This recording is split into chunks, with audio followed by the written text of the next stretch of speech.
Ladies and gentlemen, the starting grid as they have qualified for the Ally 400 at Nashville.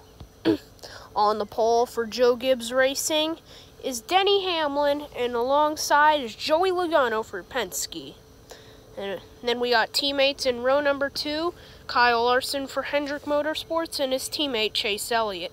Starting behind them, the winner 2 weeks ago at Sonoma got his first career win, Daniel Suarez for Trackhouse, and Ryan Blaney for Penske. Then starting right behind his teammate is Ross Chastain in the second Trackhouse entry, and Kevin Harvick for Stewart-Haas Racing. Then rounding out the top 10 is teammates in row 5, Christopher Bell and Martin Truex Jr. for Joe Gibbs Racing. Then starting behind them is Eric Almirola for Stewart-Haas Racing and Alex Bowman for Hendrick. Then behind them is William Byron for Hendrick and AJ Allmendinger for Colleague Racing. Then starting behind them is Chris Buescher for RFK Racing and Tyler Reddick for RCR. And then behind them is Cole Custer for Stewart-Haas and Michael McDowell for Front Row Motorsports.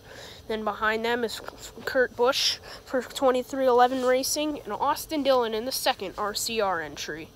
And then starting behind them is Justin Haley in the second Colleague Racing entry and Corey LaJoie for Spire Motorsports.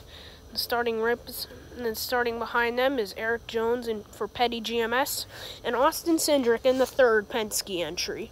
And starting behind them is Ricky Stenhouse Jr. for JTG Daugherty Racing and Harrison Burton for the Wood Brothers.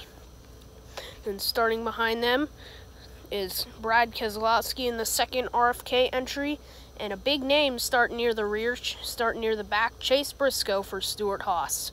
Then behind them is Ty Dillon in the second Petty GMS entry, and Bubba Wallace in the second 2311 Racing entry. And then we got teammates starting behind them, both for Rick Ware, Cody Ware in the 51, and JJ Ailey in the 15.